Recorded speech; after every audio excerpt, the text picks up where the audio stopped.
জয় দিয়ে test series শুরু, এরপর জয় এলো সিরিজেও, এরপর ওয়ানডে সিরিজেও জয়। টি-20 সিরিজের প্রথম ম্যাচে হেরে গেলেও দ্বিতীয় ম্যাচে এসে ঘুরে দাঁড়ানো। সিরিজ জয়ের লক্ষ্যে শেষ ম্যাচে মাঠে নেমে অবশ্য ফের নড়বড়ে বাংলাদেশ জাতীয় ক্রিকেট দল। সাম্প্রতিক সময়ে টাইগারদের ভালো পারফরমেন্স যেন অনেকটাই আড়াল হয়ে গেল বছরের সর্বশেষ ম্যাচ এবং সিরিজে হেরে বসায়।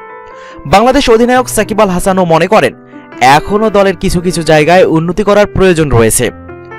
টেস্ট ও ওয়ানডে সিরিজ জয়ের পর যে দল রীতিমতো উড়ছিল সেই দলকেই এবার ক্রিকেটীয় চিরন্তন বাস্তবতার স্বাদ দিয়েছে ক্যারিবীয়রা। উড়ন্ত বাংলাদেশের এমন পারফরমেন্স সমর্থকদের জন্যও হতাশার। শিশিরের কারণে পরে ব্যাট করা সহজ এবং বল করা কঠিন, এমন প্রবণতা মেনেই হয়তো এই ম্যাচে টসে জিতে প্রথমে ফিল্ডিংয়ে নেমেছিল বাংলাদেশ জাতীয় ক্রিকেট দল। যদিও আগের ম্যাচে পরে ব্যাট করে সফরকারীরা হেরেছিল, তাই অনেকের কাঠগড়ায় তৃতীয় ম্যাচের পরাজয়ের কারণ হিসেবে শোভা পাচ্ছে টসের সিদ্ধান্ত।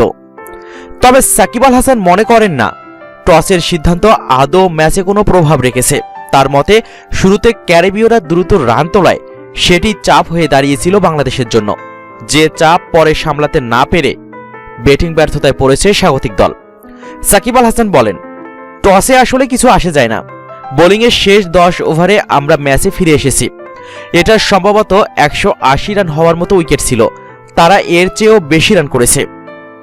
তবে 180-র চেয়ে 11 রান বেশি লক্ষ্যটিও অসাধ্য ছিল বলে মনে করেন না সাকিব।